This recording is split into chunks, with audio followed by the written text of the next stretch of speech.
Comprometidos con la innovación y la inclusión. Universidad Academia de Humanismo Cristiano. Creamos futuro. Y Copeuch Inversiones, el sitio donde todos pueden invertir, presentan Al Pan Pan. En el Mostrador Podcast, debate y conversación para comenzar tu mañana. Al Pan Pan, con Mirna Schindler. Entrevistas con los actores de hoy.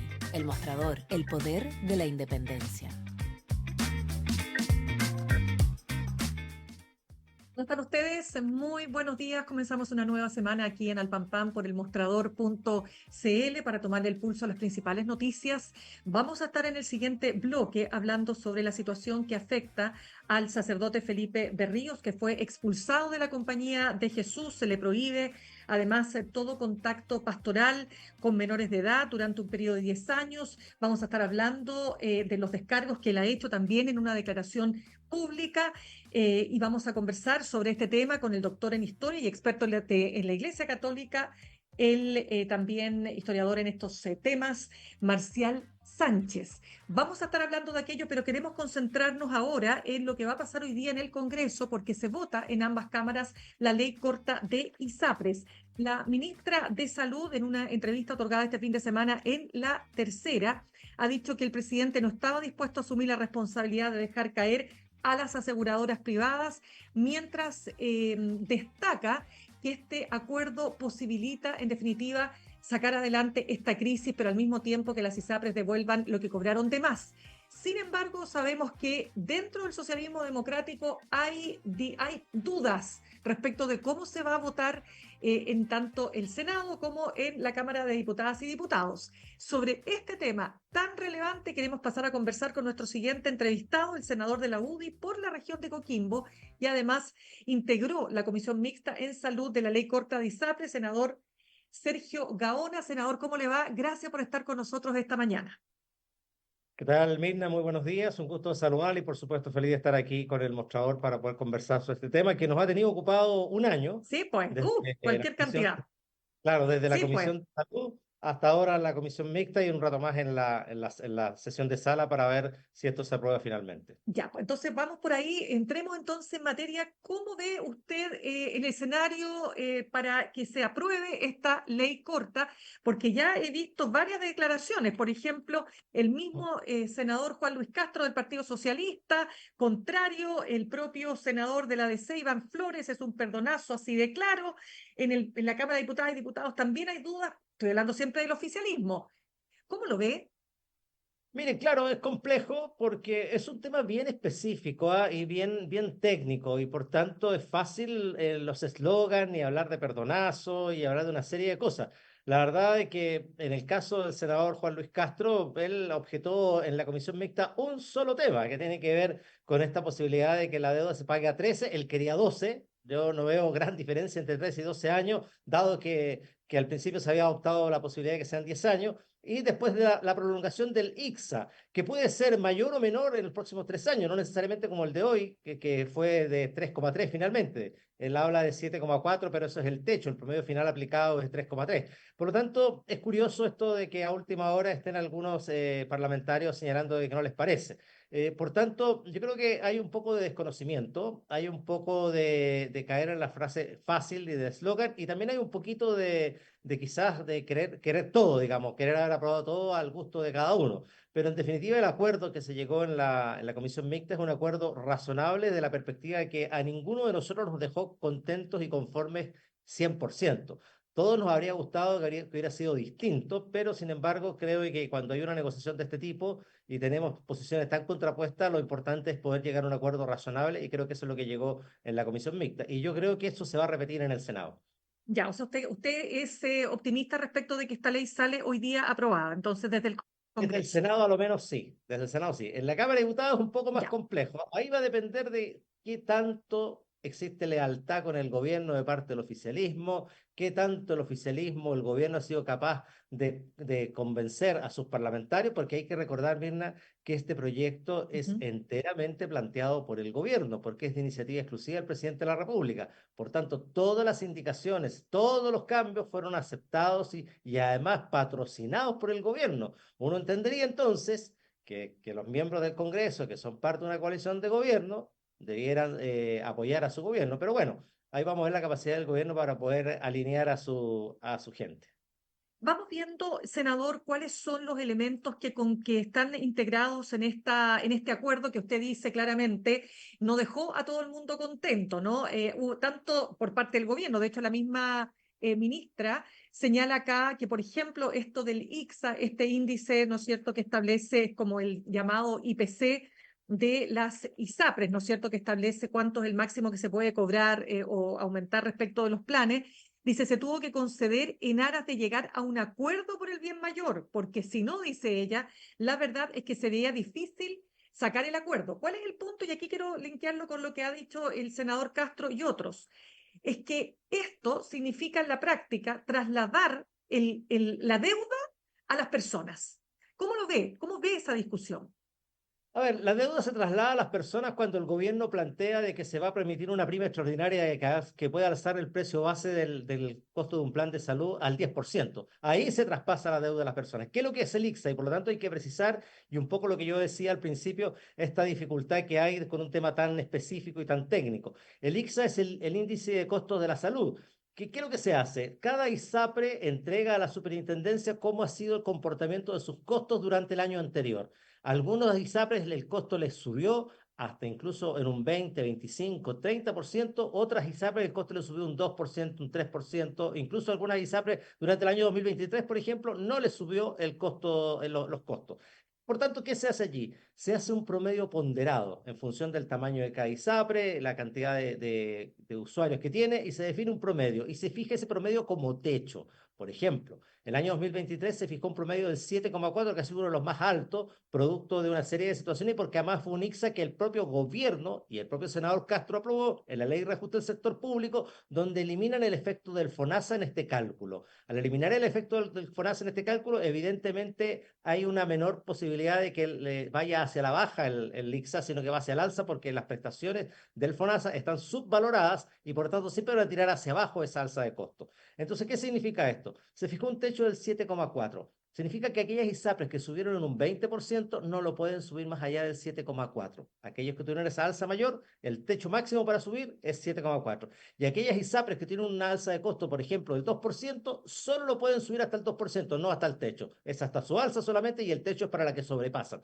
Y ese es el promedio que se calcula. Y ese es el techo que se define. Y después se hace finalmente una verificación de los costos y este año el ISA fue de 7,4 y finalmente las ISAPRES subieron un 3,3 en promedio.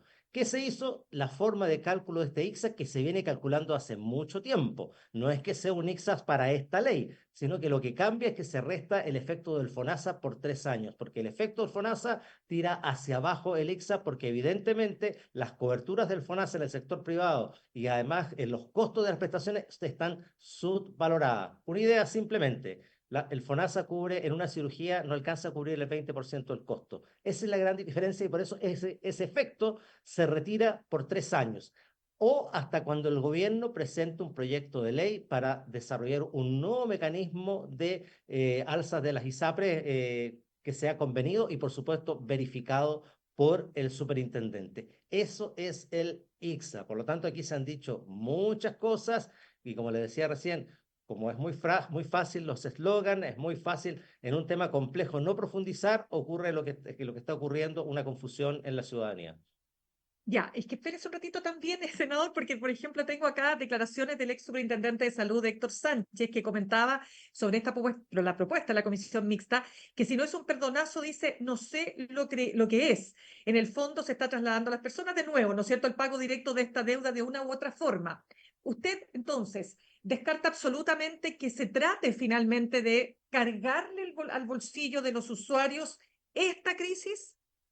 Mirna, respecto del ICSA, no es cargarle a los usuarios. Respecto de lo que el gobierno propuso, patrocinó y aprobó en todas sus etapas, porque eso ni siquiera se discutió en la comisión mixta, es el alza de una prima extraordinaria del 10% hasta el 10%. Hay un alza, pero por supuesto, y por supuesto que cargan a los afiliados sin duda alguna, y eso ya venía aprobado desde la Cámara de Diputados, eso no fue una definición de la comisión mixta. ¿Y eso para qué se hace? Para poder equilibrar la caída de ingresos de las ISAPRES producto del fallo. El fallo hace caer los costos los ingresos, quiero decir, de la ISAPRE en un 20%, Mirna, más una deuda que triplica el patrimonio de la industria en su conjunto. Es evidente que para que el sistema se sostenga tiene que haber un alza de precio y como la plata no la pone el gobierno, la tienen que colocar los afiliados de la perspectiva de la prima extraordinaria. Pero eso no tiene, y eso ya fue aprobado en la Cámara de Diputados y en el Senado, y eso fue propuesto por el gobierno, patrocinado por el gobierno, sugerido y creado por el gobierno.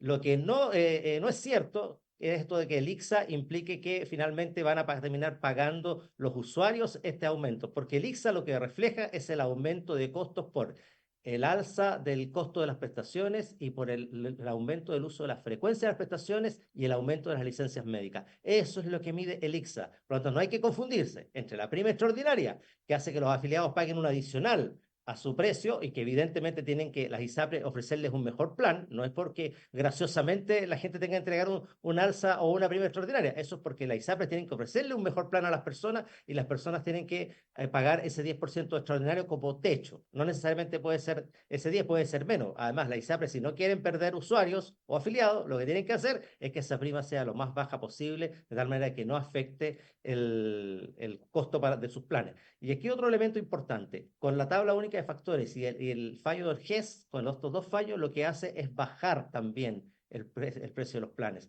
Y lo que hace esta prima del 10% es aumentar en la mitad de eso. Por lo tanto, a la mayoría de la gente, o a casi todos, le baja de una manera importante y después le sube con esta prima extraordinaria propuesta por el gobierno. Ese costo sí efectivamente es de los afiliados, pero el ICSA es un mecanismo de cálculo de las alzas anuales de la ISA, pero no tiene nada que ver con lo que dice el señor Sancho o lo que ha dicho Juan Luis Castro. Ya.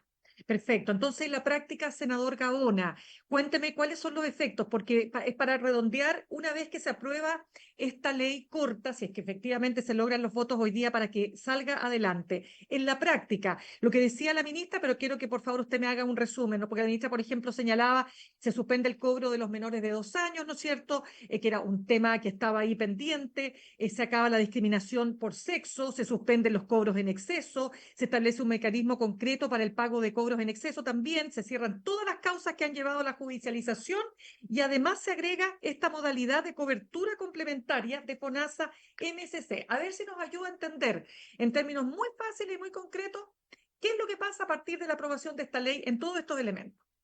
A ver, primero la ministra dice la verdad, es exactamente todo lo que ocurre, A ver. efectivamente. Lo que ocurre aquí es que el fallo de la Corte Suprema, tanto en las coberturas GES o en el precio GES y en el precio de los planes base, obliga a las ISAPRES a bajar sus precios. Esa baja de precios es de alrededor del 20%, sino un poquito más. Por lo tanto, ¿qué le dice? Usted ahora ISAPRE tiene que bajar el precio de los planes y además todo lo que cobró desde el año 2020 en adelante de más producto que usaba otra tabla de factores y cobraba otro precio que lo tiene que devolver. Por lo tanto, genera un problema hacia adelante con la disminución de ingresos y un problema de atrás hacia atrás con los cobros en exceso que hay que devolver. Esos cobros en exceso son 1.250 millones de dólares, 3 veces el patrimonio de la industria.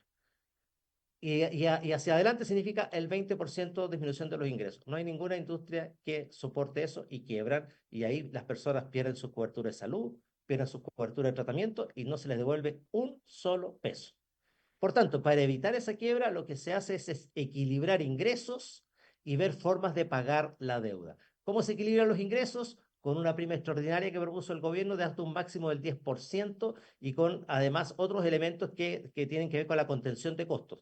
Se le plantea a las ISAPRE que tienen que disminuir sus costos de administración en un 10%, se le va a permitir a las ISAPRE generar estos programas o pagos asociados a diagnóstico y GRD, de tal manera que las clínicas no cobren lo que quieran, sino que ustedes tienen un parto, hay un precio conocido y definido para el afiliado y la ISAPRE puede fiscalizar eso.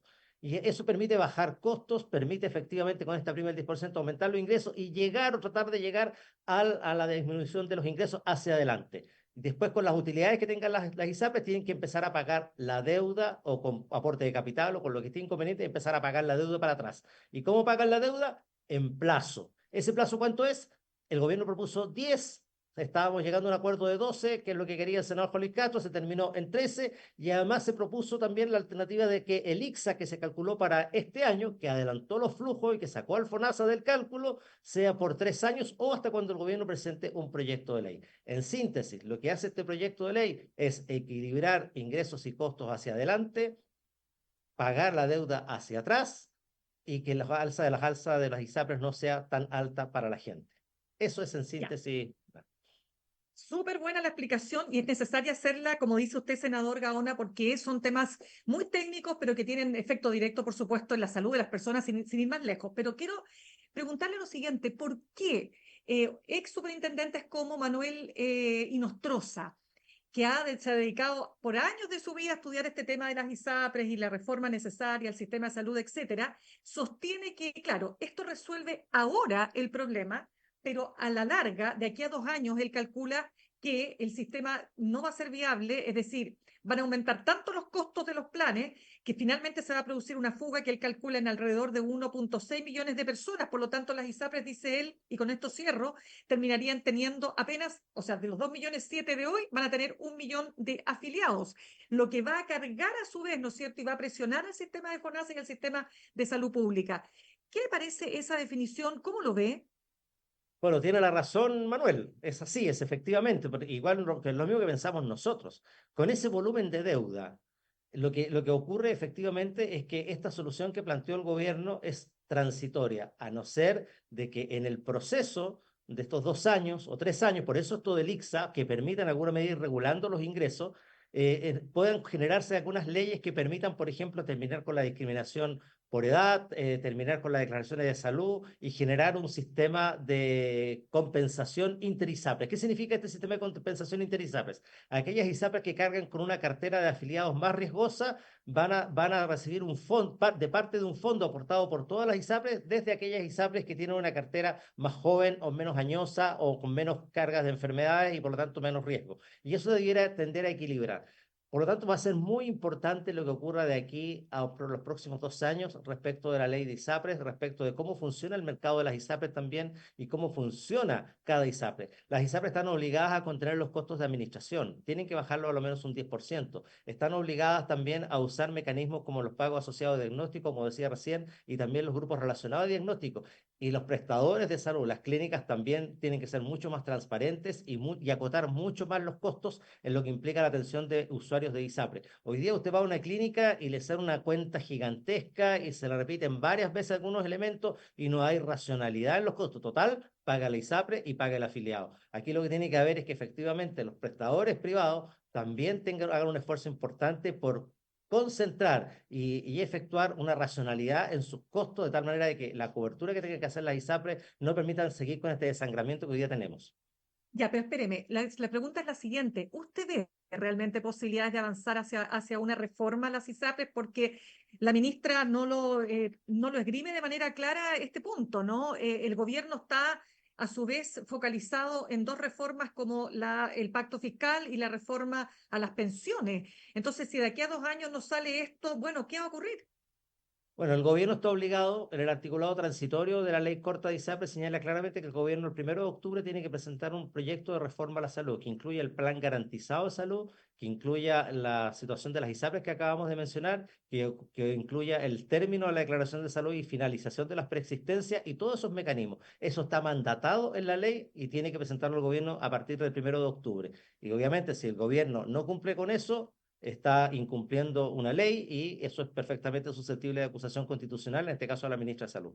Ya, o sea, eso usted dice que va a salir, entonces tendría que salir de todas maneras. Senador, estamos conversando con el senador de la UDI por la región de Coquimbo, además integró la Comisión Mixta en Salud por Ley Corta de ISAPRES, Sergio Gaona. Senador, vamos a otros temas.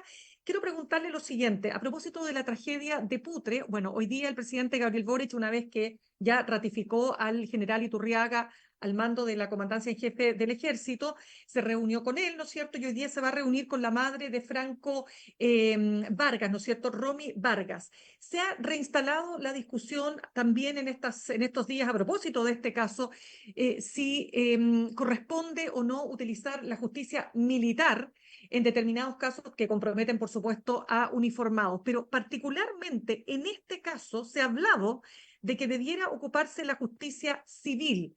Yo quiero preguntarle, ¿cómo ve usted esta situación, considerando además la gravedad de los hechos denunciados? A ver, yo tengo una posición un poquito distinta a mi sector en el sentido de que yo creo que el tema de justicia militar ya fue zanjado y está bien establecido qué cosas corresponden a la justicia militar y qué cosas no corresponden a la justicia militar o corresponden a la justicia civil. Mi postura es de que toda situación ocurrida entre militares o al interior de los recintos militares o situaciones que tienen que ver con el ejercicio de las funciones militares deben ser investigadas y sancionadas a través de la justicia militar. Toda aquella situación que involucre a civiles, evidentemente tiene que estar en los tribunales civiles, en los tribunales ordinarios de justicia.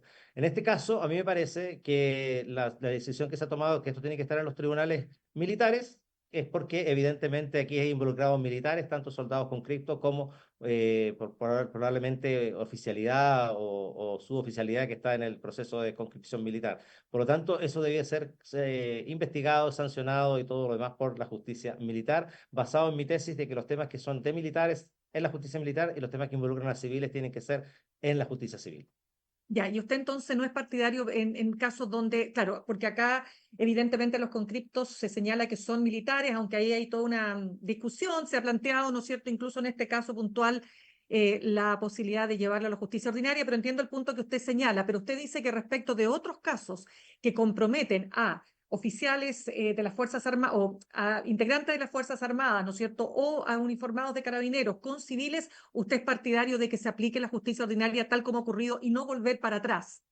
Así es, efectivamente, lo que ya está legislado, legislado está, esto es como el aborto. Yo no soy partidario del aborto, pero ya está legislado. Yo no estoy partidario, aunque tengamos mayoría, de estar reabriendo el debate del aborto. Y pienso lo mismo respecto al tema de justicia militar.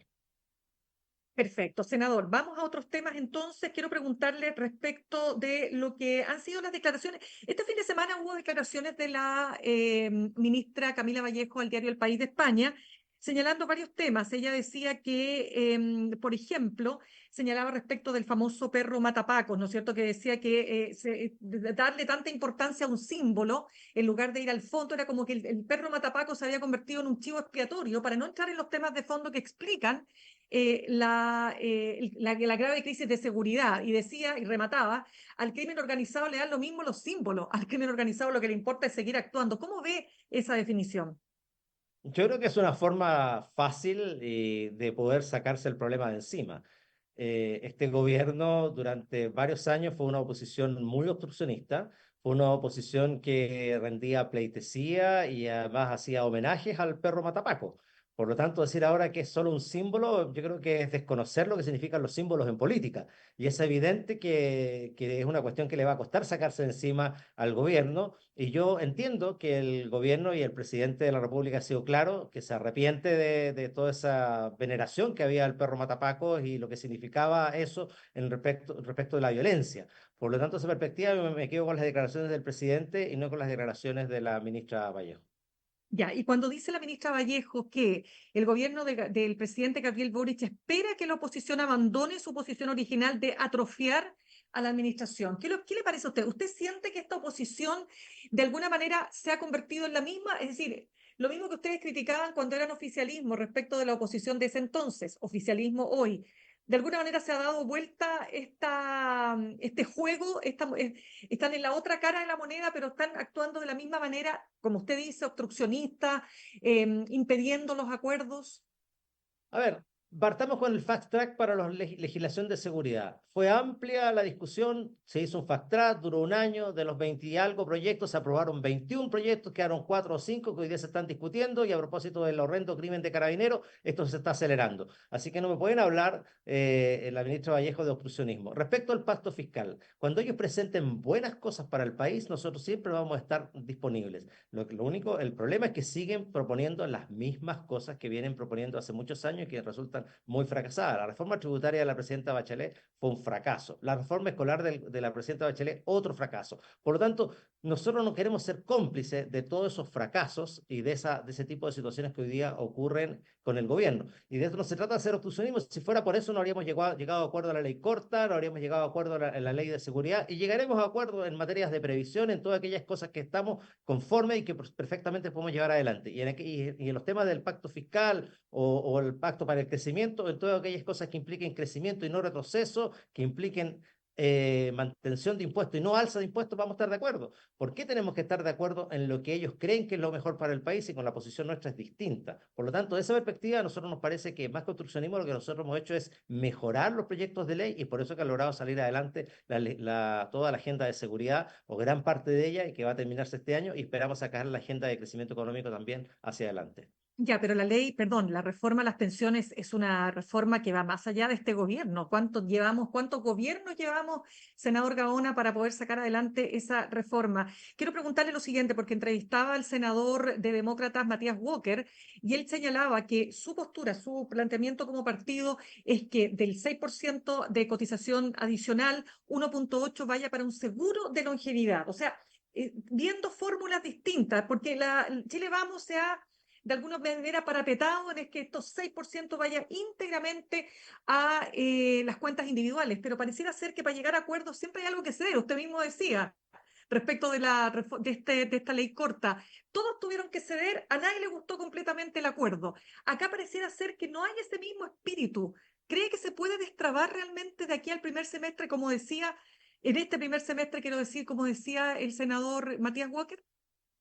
Mire, primero yo creo que nosotros hemos fijado una posición clara respecto a dónde tienen que ir los recursos de la cotización adicional. Y nosotros pensamos que ese 6% debe ir íntegramente al bolsillo de los trabajadores, es decir, a la pensión de los trabajadores. Debe aumentarse la pensión garantizada universal vía impuestos generales y debe mejorarse una serie de aspectos que tiene la industria hoy día que son deficientes. Por tanto, nosotros tenemos acuerdo con el gobierno en todas aquellas materias que tienen con las modificaciones a la industria, estamos de acuerdo con el aumento de la PGU, y también estamos de acuerdo que a lo menos el 3% de la cotización adicional vaya a los trabajadores, es decir, al fondo de capitalización individual. Por tanto, el llamado es a decirle al gobierno, mire, en todo esto que estamos de acuerdo, aprobemos la ley así y si la dificultad está en este 3% adicional, sigamos discutiendo eso, porque además hay que pensar de que el aumento de la cotización individual estamos hablando de 1 punto por año, por lo tanto hay 3 años más antes que se termine este 3% que da la cotización individual. Por lo tanto, el llamado es aquí y ahora reforma previsional con las cosas que estamos de acuerdo y aquellas cosas que no estamos de acuerdo, sigamos conversando, sigamos dialogando hacia adelante. Y eso es lo que el gobierno esperamos que entienda que puede ser una buena fórmula de avanzar ya en algo, porque de todas formas el 6% no se va a aplicar de inmediato, sino que gradualmente en el tiempo. Aprovechemos esa gradualidad para sacar lo que ya estamos de acuerdo y quedémonos con las cosas que no están de acuerdo para seguirlas dialogando, no retrasar todos los beneficios que hoy día pueden recibir nuestros pensionados. Ya, Y entonces para entender súper bien, pensionados. no, para entender súper bien, y yo sé que se tiene que ir, senador, así que lo suelto inmediato, pero para Ya. entender súper bien, entonces, usted lo que dice es que sí se puede aprobar una ley que establezca, ¿no es cierto?, que este 3% adicional va íntegramente a las cuentas individuales y quedaría esta discusión, pero es que me cuesta entender cómo se materializa eso, dejando como bailando este otro 3%. No, se materializa simplemente con que el gobierno presente indicaciones donde señale todo lo que acabo de mencionar y presente otro proyecto de ley para discutir lo siguiente. Es tan simple como eso. Ya, lo que pasa es que me da la sensación de que lo que el gobierno le parece es que así no se puede construir, o sea, no se puede en el fondo asegurar que esta reforma tenga todos los bordes y todos los elementos que la constituyen como tal.